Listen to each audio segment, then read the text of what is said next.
Welcome to the Thought Vault, where we learn to unlock our minds to live with more purpose and bold intention.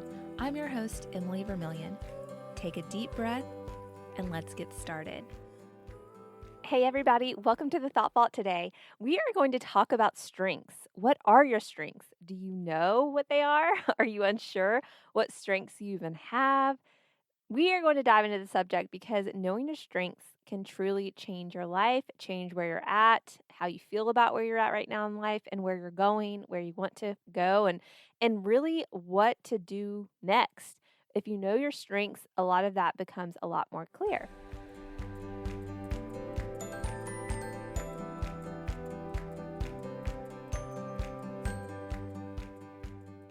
I recently attended a parent conference at church and got to listen to some wonderful pastors and experts speak on various subjects related to parenting. One of the key speakers talked about strengths based parenting. And while I was listening, I took away so many tidbits and knowledgeable insights. And even though the context I was learning about was, being applied to parenting, there was so much for all of us to gain from hearing this stuff, and it really hit home with me. So I really kind of wanted to use what I learned from that conference and pass it on to you guys. This will probably be a shorter episode, but it's more going to be about you taking this information and going and doing something with it and really reworking some of the places in your life that it will apply to. Our culture and school system are really focused on us being well rounded people and creating us to be well rounded people. Curriculums at school require everyone to be well versed in a myriad of subjects. Everyone has to go through, all the subjects. You can't, even if you're gifted in one subject, you can't only focus on that through school. You have to do all of them, right? It's easy to see from our own experience from school. And as an example, our own children, maybe that we have in school, how we are all equally, or I should say, how we are all naturally more gifted or suited for certain subjects. We will see that across the board. Some people are more artistic and creative. Some people are more research oriented and love to do experiments in science. Some people love foreign languages and culture. Some people love to study, you know, about math and or social sciences or history. There's just so much, right? And so I don't have to go through all of them, but I think the point is we can all agree that some of us are just a lot more gifted in some areas than others. And for myself, I had an affinity for science and history and English growing up. All those subjects really I just enjoyed them. And looking back, it makes sense because what I do now and what I like to do now requires me to read, synthesize information, study, and relate that to different parts of life. And that makes sense why those three subjects I really excelled in and really loved. And when you look back to your report card, you may easily be able to identify that there are some subjects that you are just more inherently gifted at or came more naturally or that you always found joy in learning about. And oftentimes we see that obviously in a higher grade being reflected back to us. As we get older, it can be harder to identify what we love doing, but the easiest rule of thumb is to notice what you look forward to the most when it comes to your job or your day to day responsibilities. At the conference, the speaker emphasized how when we operate mostly in our strengths, we see accelerated fulfillment or success in those particular areas. The encouragement from the talk was for us as parents to take notice of our child's strengths and help shape those further because it brings about confidence and wins, so to speak, which has a very positive effect overall on the child. And also in later years, there's more emphasis on what to pursue career wise when they have developed in more specific areas those things that they love doing rather than trying to go through this process of discovering what is a natural fit. So, fostering strengths may help your children bring about clarity on what they should pursue later in life. And I just found that so interesting because, sure, there were some things my parents, knew and would give me like a lot of accolades over, like, wow, you're so great in science. Do you want to become a doctor? And we would kind of talk about that, but it wasn't like, let's figure out how to make you do more science or what club could you be a part of. And it wasn't like my whole schooling was oriented only toward those things. And so, as an adult, I talked earlier in some previous episodes of the podcast how I really went through an early life crisis when I landed a corporate job that perfectly matched my degrees. And it was horrible. It was the worst match because having that type of position, the values that I hold to who I am, and the things that really make me excited about life were not part of that job description. And so, of course, that job did not fit me and I did not like it. So it's interesting to think, had our schools allowed us to focus on our strengths and pursue those more, how much different a lot of us would be, like what capacity we would be working in right now. Some of us, hit the nail on the head and we figured it out and we're doing things that we absolutely love. But most people have gone through a series of failures or hurts or rediscoveries to find that. In no ways better than the other, but I did find it interesting how as parents, we could really help our children pull toward the things that God created them to do more naturally and gifted them to do. In a study, this doctor was talking about, or I should say, well, actually, he was a doctor. This a speaker at the conference was talking about was showing the effect of cultivating kids' strengths in this way. And so they took average readers who could read 90 words per minute and put them through a reading program to help them improve their reading skills and comprehension. And once they completed the program, they were retested and could read 150 words per minute. So they improved their reading per minute metric by about 67%. So second, they took another group of readers who were all considered above average readers who could already astonishingly read 350 words per minute. These kids were clearly already skilled at reading to begin with. And once they were put through the same program, they were retested, and these kids on average could read 2,900 words per minute.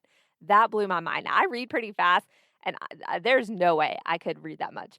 So the first group improved, like I said, their reading rate by 67%, which is good. But the second group increased a skill that they were already strong at by over 200%. Like they went from above average to like exceptional, right? To off the charts. So when we operate in the strengths God created us with, we flourish in that. There was an infamous Olympian runner. His name is Eric Liddell, I think is how you pronounce his last name, or Little, who attributed his skill of running to Christ, and he was well known for his mission work and loving the Lord. And there was a movie created, Chariots of Fire, after his life, and infamously in that movie, there was a line where he says, "When I run, I feel God's pleasure." And when I've done things I believe God created me to do, that is exactly how I feel. Like, I feel God smiling at me saying, "Yes, like this is exactly what I wanted you to do." And it fills me up. It makes me feel good and it makes me have satisfaction and contentment in ways that other things I attempt to do maybe don't as much, right?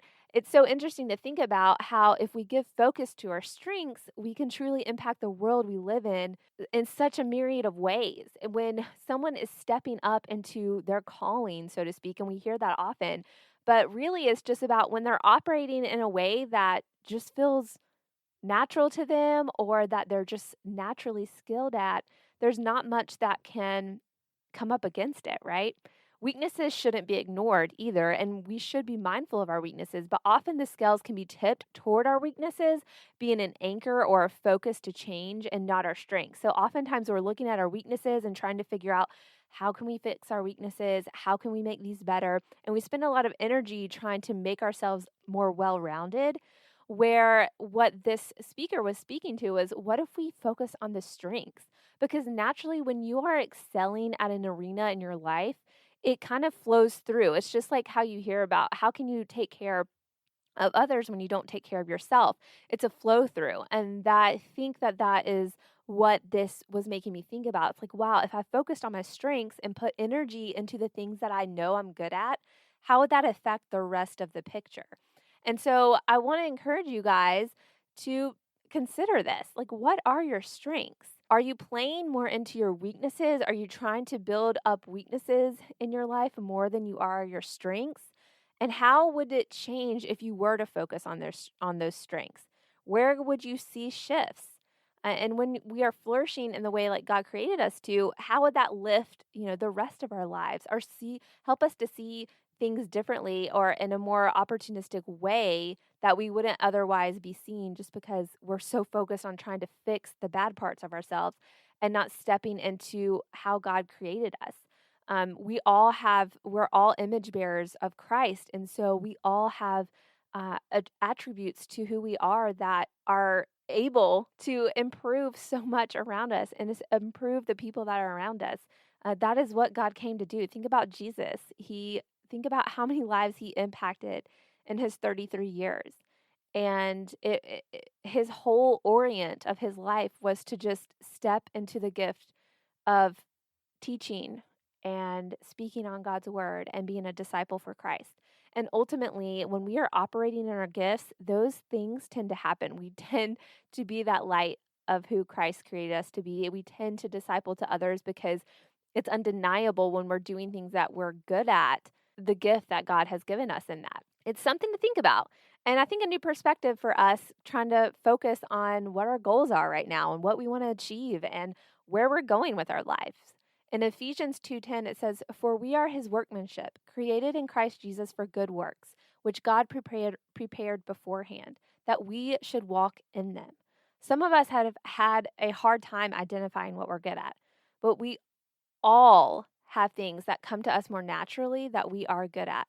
We are all made to reflect who Jesus is. And discovering the balance between strengths and weaknesses will help us master a formula for like setting our own personal goals, moving forward in life, and resetting our intentions. The Apostle Paul had extraordinary strengths, and he came to understand that the place of our weaknesses played a big part. He says in 2 Corinthians, "Therefore I will boast all the more gladly of my weaknesses, so that the power of Christ may rest upon me. For the sake of Christ, then I am content with weaknesses, insults, hardships, persecutions, and calamities. For when I am weak, then I am strong." And that's from 2 Corinthians chapter 12, verse 9 and 10. From this passage, we are reminded that in our weaknesses, we are given an opportunity to rely on Christ to help us. Between recognizing our weaknesses and bringing them to Christ and intentionally seeking out our strengths, we are embracing how God created us wholly, and it helps us to not become stagnant and complacent. So we're aware of our weaknesses, and those are places that we draw closer to God. And we become more aware and more intentional of operating in our strengths so that our strengths can work in a balance with that prayer that we have to the Lord to help us in our weaknesses, to help us grow in certain ways, and also to extend the things that He has already given us that we're skilled at. And so sometimes it's hard to identify what our strengths are. But one of the easiest ways to figure it out is to ask. Ask your loved ones in your life, what do you think I'm good at? If you wanted to talk to me about something, what would it be? That's gonna give you an insight as to what you're good at, because people will gravitate toward you for certain things. Like, oh, they always know, XYZ. They can always tell me, you know, ABC. So people tend to gravitate towards people for certain things in their lives, and by just simply asking, you can help yourselves figure out, okay, I must be good at that. I must have a natural inclination toward that. Another great way to help discover your strengths is to think back to your childhood. What did you always do? What was your imagination revolving around? Was it about building things and engineering your Legos together, or was it lining up your baby dolls and stuffed animals and teaching them a lesson? Was it pretending to be a cashier at a bank or a store and you liked to handle money and figuring out, how to check people out? I love doing that too. Look back to your childhood, get some insight as to what were the things that you just naturally love to do. Did you love to perform for your family? Did you love to master songs and sing them for friends and family at holidays? That will speak to so much of what you are good at and what you're naturally gifted in. And also pull out those report cards. Think back to your school days and what were the subjects that really made you think, made you energized, that you didn't mind studying for. That is very eye-opening as to the areas that make your brain fire on more cylinders and make you feel excited to learn. And that will help shape what it is that you're strong at. Another great example is just in your day-to-day life. Like, what do you just nail almost on a daily basis, and what is more of a struggle for you? There's so many ways that you can make lists and get kind of pinpoint some things about yourself. And then what would it look like to pray over those things? How could that shift? How, if you spent more time focusing on those and having more intention behind those strengths, what doors could that open? How could God work through you in that way? He made those gifts in you for a reason. He created your natural inclinations for a purpose. And sometimes we need to pray over them. Sometimes we need to ask God, can you please help reveal to me what it is you want me to do with this? How can I use this, Lord?